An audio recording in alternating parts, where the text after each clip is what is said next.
Forgotten Realms Edition 3.5 Twin Towers of the Eternal Eclipse. The Twin Towers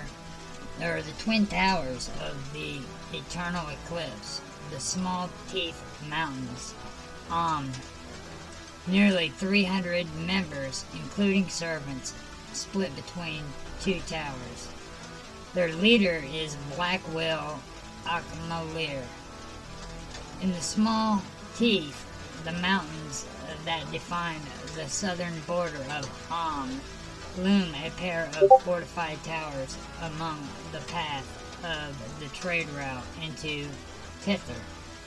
Originally constructed as temples to Bane, they were overtaken by followers of Cyric in 1362 DR, who tore down all evidence of Bane's worship and reconsecrated them in the name of the Dark Sun.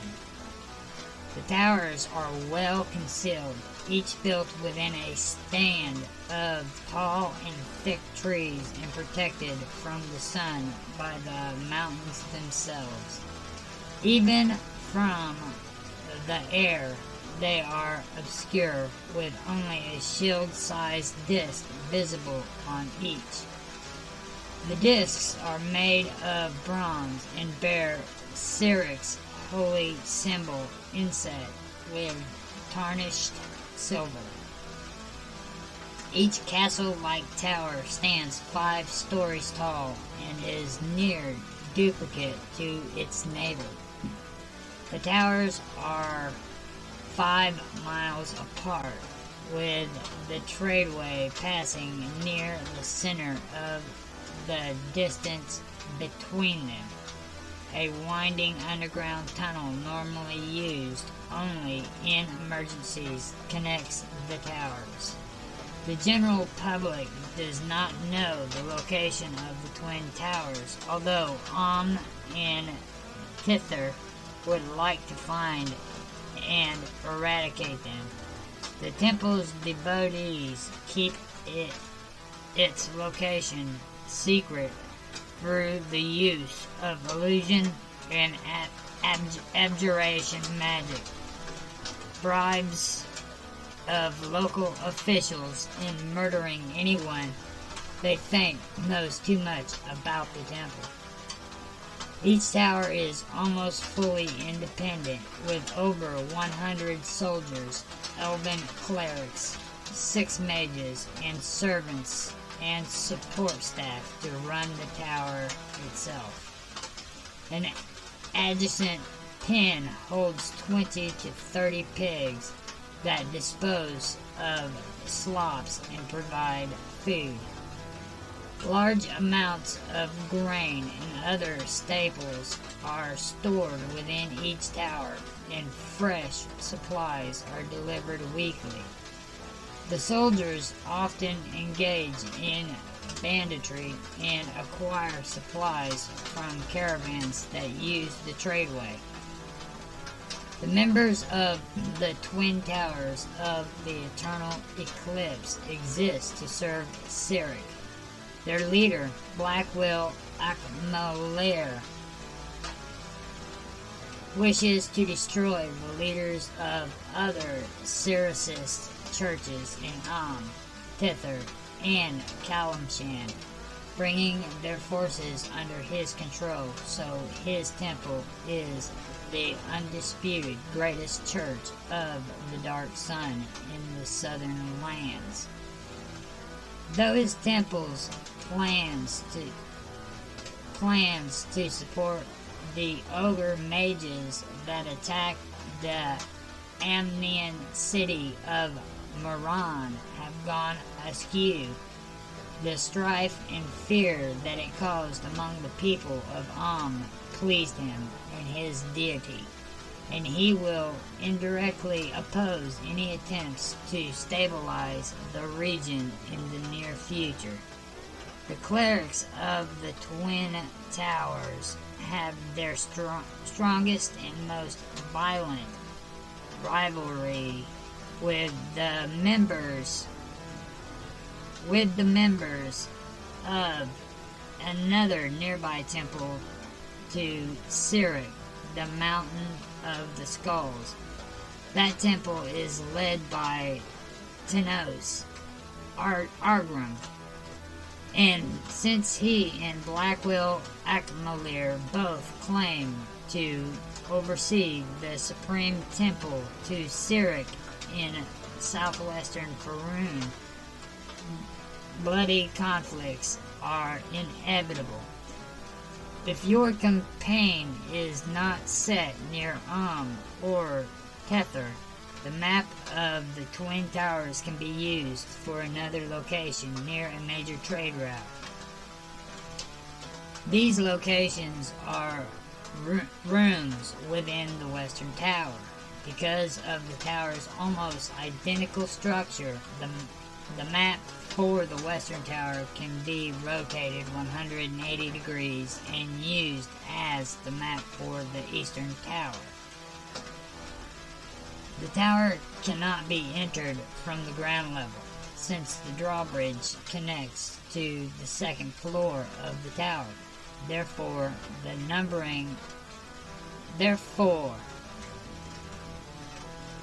the map begins on the second floor.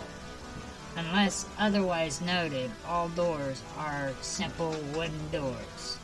Break DC 15 with average locks. Open lock DC 25. Interior doors that do not lead to bedrooms are usually unlocked.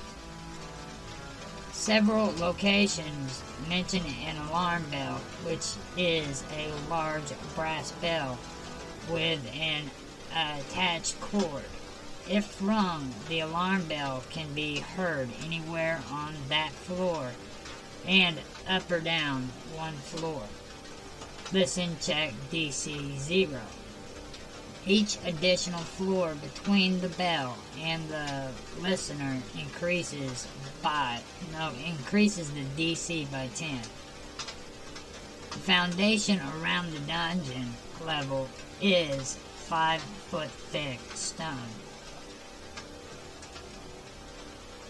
The double doors on the other side of the drawbridge are iron. Break DC 28 with an amazing lock. Open lock DC 40. The doors leading farther into the tower are strong wood. Break DC 25 with good locks. Open lock DC 30.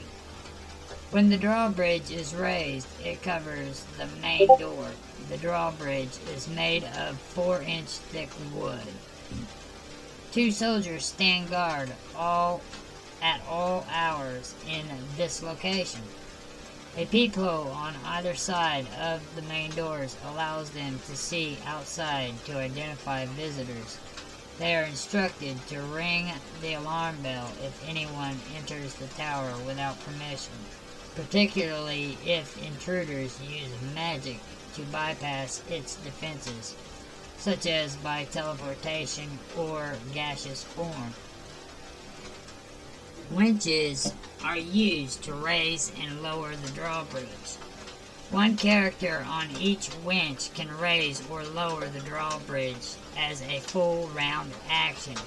Strength check DC 12.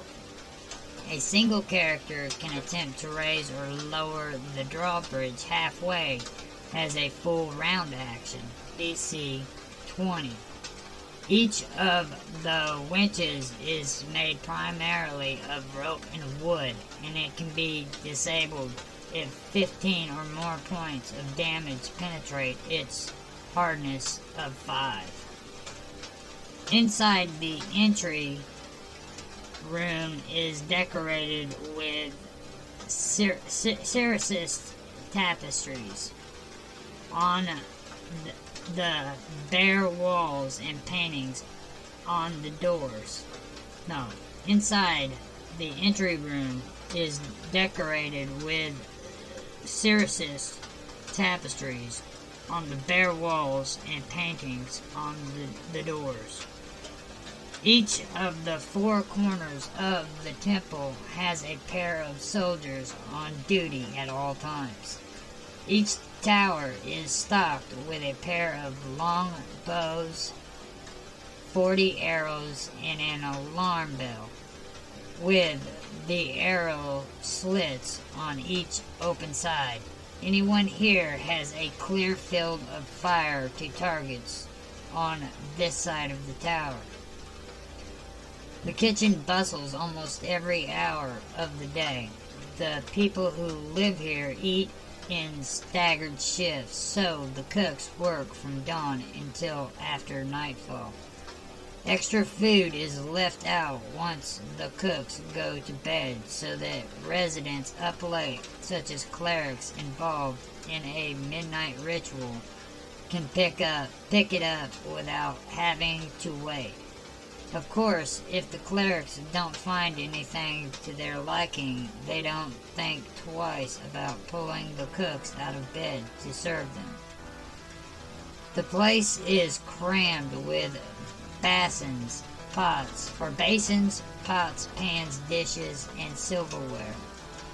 If combat takes place here, inevitably a great deal of noise is generated from items that are knocked over and broken. A broad fireplace vents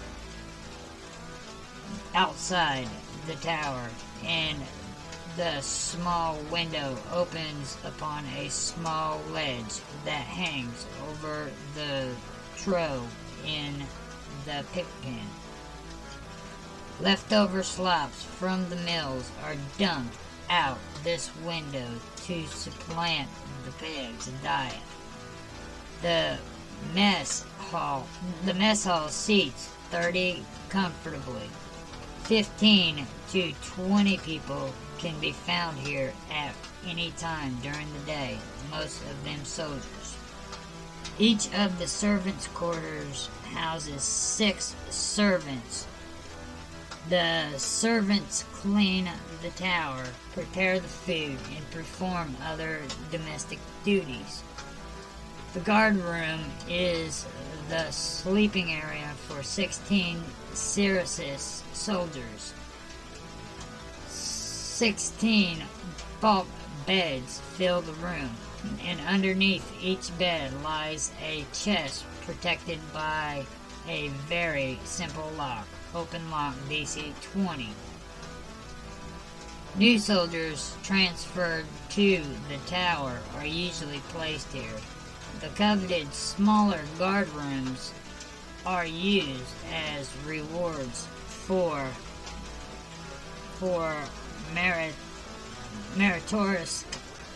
meritorious conduct. The smaller guard rooms are the sleeping area for 4 Syracis soldiers. The rooms contain 2 bunk beds and 4 chests, each protected by a very simple lock. Open lock DC 20. The lieutenant's quarters house 2 Syracis lieutenants each. Each lieutenant has a bed, a small desk, and a chest with an average lock. Open lock DC 25. One room is the room of Darvin the Stead, and another is the room of Lushville the Murray. The guards hang their armor and traveling gear in these rooms when not in use. In short, anything other than their personal items, clothes, and melee weapons. A large, jawless skull made of stone hangs on the wall in the center of a black painted fireburst. A semicircular line on the floor defines the border of the shrine, and a continual flame illuminates the area. The soldiers occasionally light a small fire in a brazier and make offerings to Sirik here. One soldier stands on duty at guard post at all times in case of the prisoners who manage to escape. Both doors in this room are usually kept closed to prevent the prisoners' groans from bothering the soldiers sleeping upstairs. A trapdoor in the floor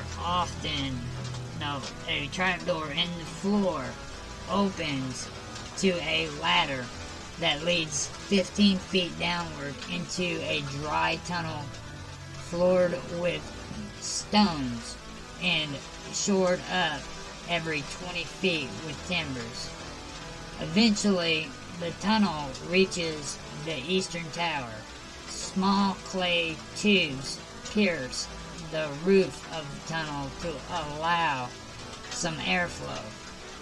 2 points along the tunnel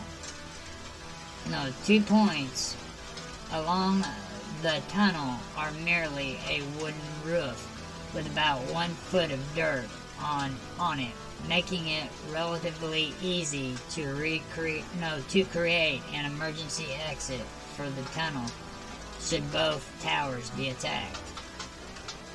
The torture room has a rack, a flat table, and manacles and various torture instruments.